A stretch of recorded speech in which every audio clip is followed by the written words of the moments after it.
मैं ये कर दूंगा, मैं वो कर दूंगा, मैं सब कुछ कर दूंगा, मैं दुनिया पे कब्जा कर लूंगा। भाई तू अपनी सांस तो चला नहीं रहा है, तेरी सांस तो तेरे बस में है नहीं, तेरी पॉटी तेरे बस में है नहीं, तू कब्ज का शिकार रहता है। 2 दिन तू तो वॉशरूम नहीं जाता, नहाता तो है नहीं, तो दुनिया पे कब्जा करके करेगा क्या? आपका समय कीमती है, मैं समझता हूं, आपको डिस्टर्ब नहीं करना चाहता, लेकिन आप मेरी पीड़ा समझ सकते हैं। ध्यान करने बैठता हूं, विचार ही नहीं रुकते। ध्यान करना नहीं है सर, ध्यान देना है। दुनिया की एकमात्र चीज है जो अक्रिय है, आप कर नहीं सकते। बस यही ध्यान के साथ दिक्कत पैदा हो जाती है।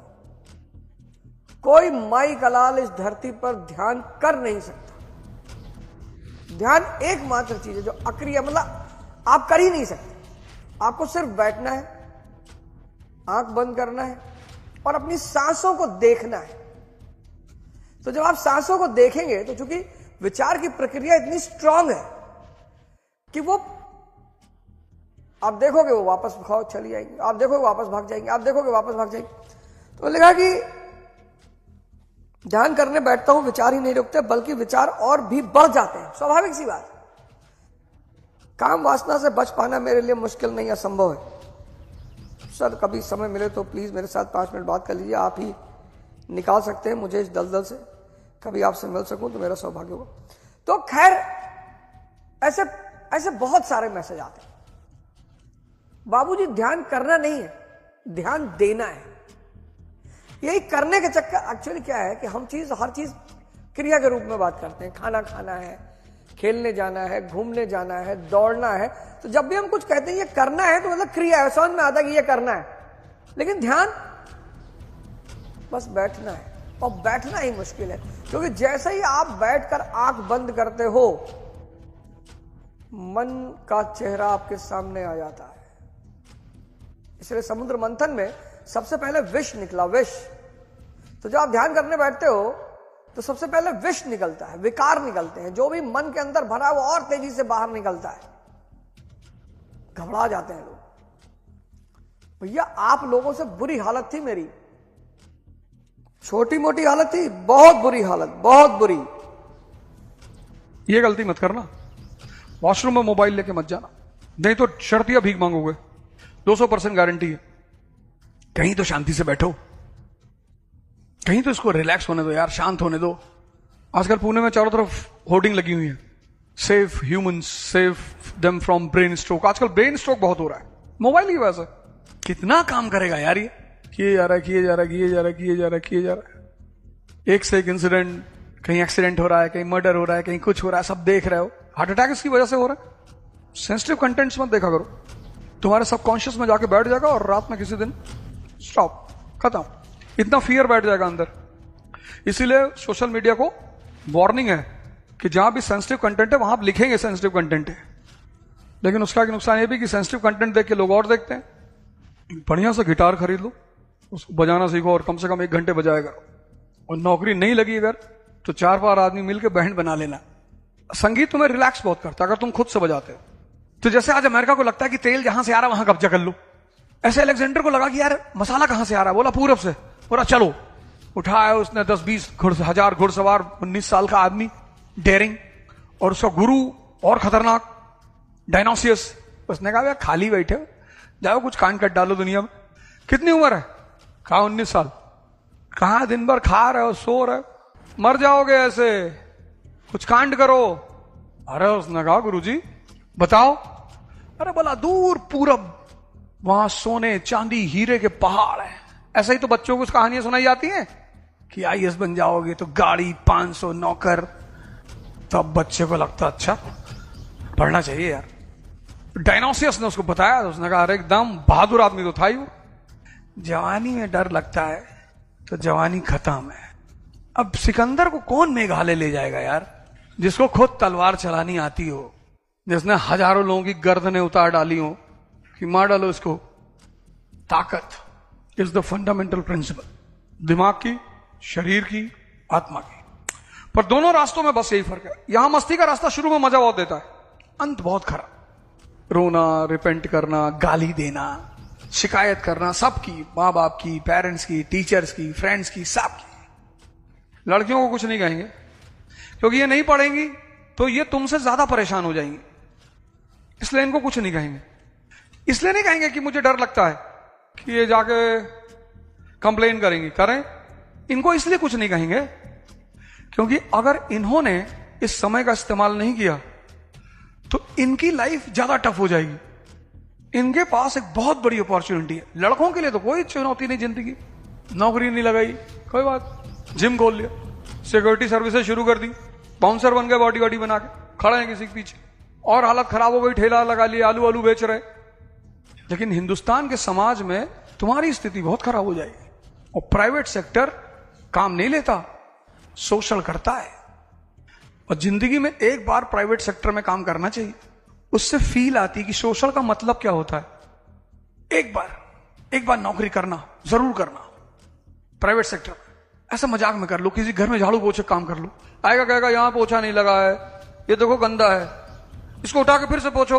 कुछ घरों में मैंने देखा जब नौका झाड़ू वाड़ू लगाते हैं तो उनमें घरों में ना वो लोग उनके पीछे पीछे से देखते रहते हैं और कोई काम ही नहीं है। वो बंदा इरिटेट होता रहता है, वहां जहां कूड़ा नहीं है दूसरे घर से भर के लाता वहां डाल देता है कि बेटा चिल्लाओ तुम दिन भर। प्राइवेट सेक्टर की ये हालत है। एक बार नौकरी जरूर करना जिससे तुम्हें फील मिले, फ्री एक्सप्लॉइटेशन। और फिर एक महीना जॉब करके जब तुम्हें सैलरी हाथ में आएगी ना 9,690 पैसा, तो तुमको हंसी बहुत आएगी कि यार इतने पैसे का तो कॉफी पी जाते हैं स्टारबक्स में 10 लोग बैठ के। पर वो पैसे तुम खर्च नहीं करोगे क्योंकि वो तुम्हारे मेहनत के पैसे हैं। इसलिए यूरोप में जैसे बच्चे 16 साल के होते हैं, पेरेंट्स कहते हैं बाहर जाओ कमाओ, तो जब वो 1 साल कमाते हैं तब उन्हें पता चलता है कि पापा का मतलब क्या होता है। फिर वो लौट के आते हैं फादर्स डे मनाने के लिए। और इसीलिए हमारे यहां जरूरत नहीं पड़ती ना, हमारे यहां 32 साल का लड़का पापा से पैसा मांग रहा होता है। अपना मांगे तो मांगे, अपनी वाली का भी मांग रहा होता है। तो वहां वो फादर्स डे नेचुरल मनाते हैं, उनके अंदर एक ग्रेटिट्यूड पैदा होता है कि अच्छा यार 16 साल तक इतना किया तुमने, इसलिए वहां जल्दी लड़के रिस्पॉन्सिबल हो जाते हैं। अरे जितना क्या, जैसे पढ़ो किसी को बांटो, धन इन्वेस्ट करने से और ज्ञान। तुम सोचते हो हम सब पढ़ के और हम मुकुट पहन ले, ऐसा नहीं होगा दोस्त। तुम यार 10 आदमी अपने साथ नहीं रख सकते हो, कांड करो। हमसे बहुत लोग कहे सीरियस हो जाओ, लोग बहुत बुरा मान रहे हैं। मैंने कहा भाड़ में जाएं लोग, किसी के लिए जिंदा थोड़ी है। कल लोग कहेंगे नाचो तब तुमसे क्लास में पढ़ेंगे। किसी के लिए जिंदा नहीं है, अपने लिए है। कुछ चीजें सीखी हैं जिंदगी में, उसे सिखाना चाहते हैं, जिसको सीखना होगा सीखेगा। ध्यान, अपनी शक्ति से जुड़ने का सिद्धांत। परिणाम निर्विचारता, निर्विचारता का परिणाम अनुशासन, अनुशासन का परिणाम कंसिस्टेंसी, निरंतरता, निरंतरता का परिणाम हार्डवर्क, कठिन श्रम, कठिन श्रम का परिणाम सफलता। और जो मेहनत नहीं करना चाहता वो हरामखोर है।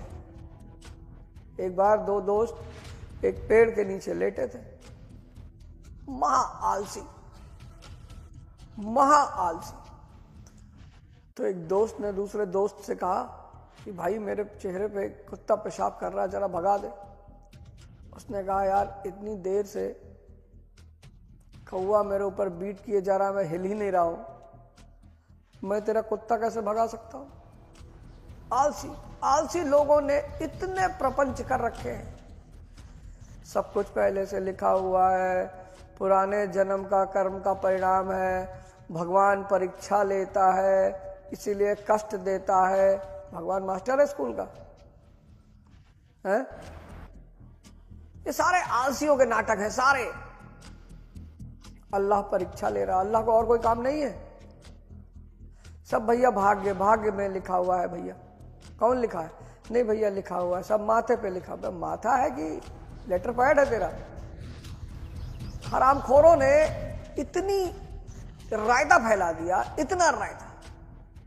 अच्छा जब आपने सुना कि हाँ भाग्य होता है, पुराने जन्म का कर्म है। भाई जब भारत गुलाम हुआ तो जब लोग परेशान होना शुरू हुए तो पुरोहितों के पास भागे, तो हिंदू पुरोहितों ने कहा कलयुग शुरू हो गया, अब कहां जाके ढूंढोगे कलयुग। और मुसलमान पुरोहितों ने कहा कि अल्लाह परीक्षा ले रहा है, अब जब अल्लाह परीक्षा ले रहा है तो क्या कर पाओगे।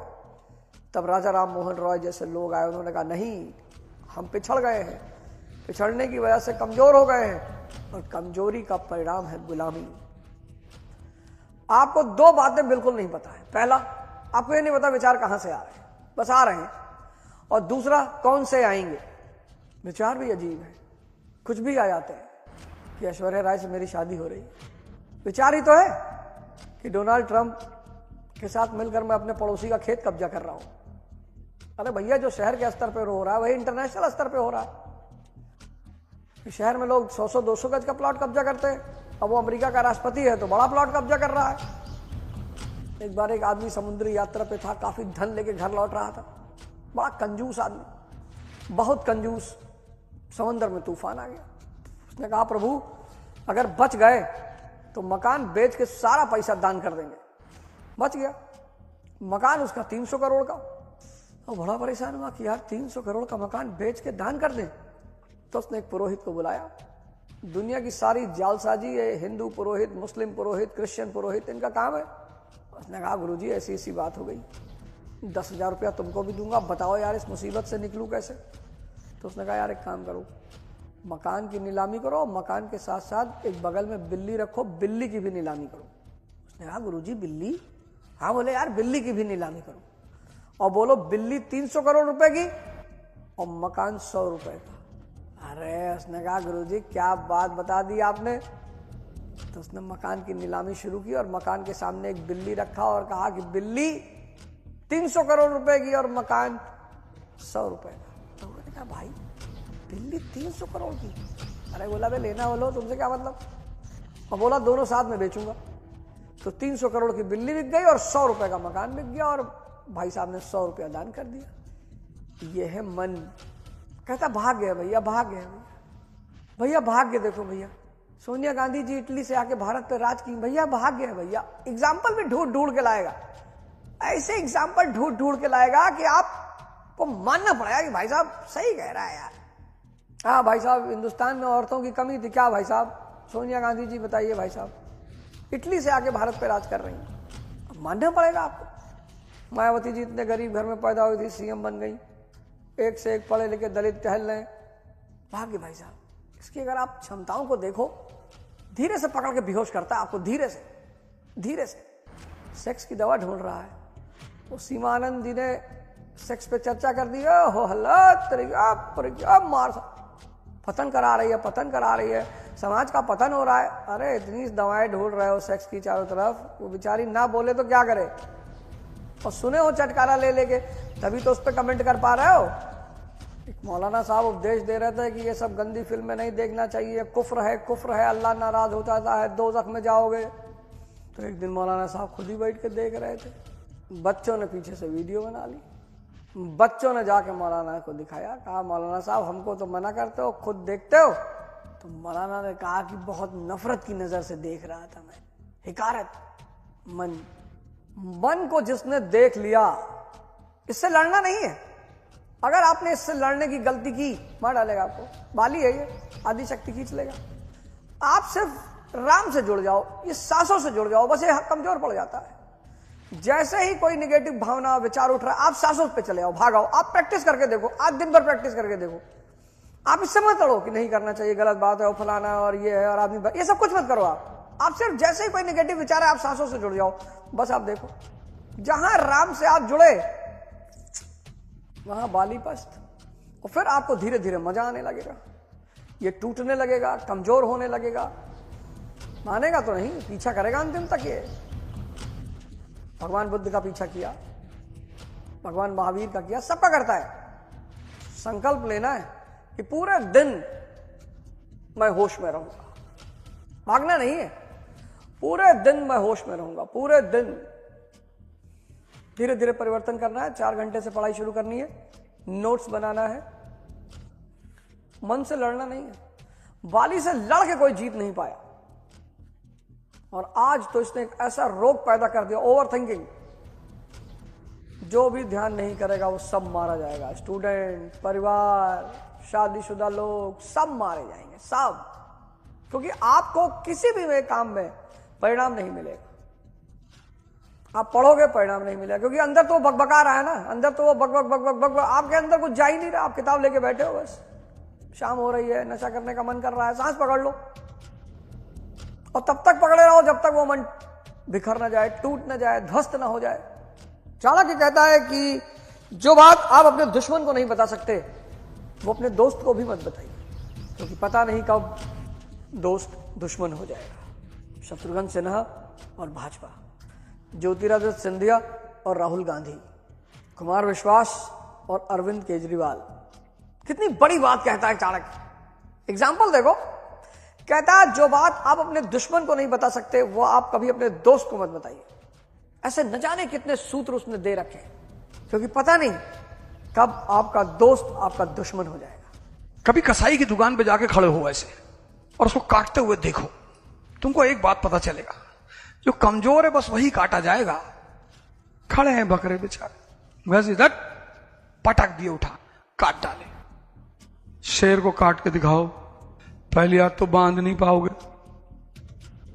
भैया हमारे साथ बदतमीजी कर रहा है, ये मेरे साथ बदतमीजी कर रही है। कैसे?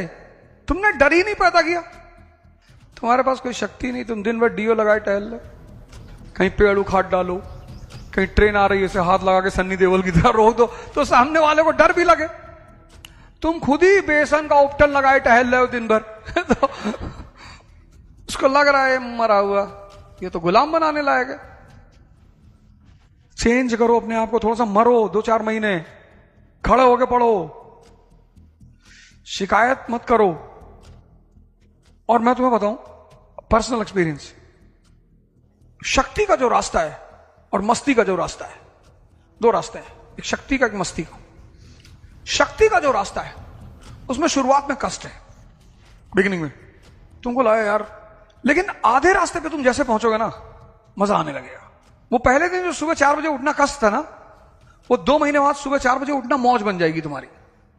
और इस रास्ते का जो अंत है वो बहुत खूबसूरत है।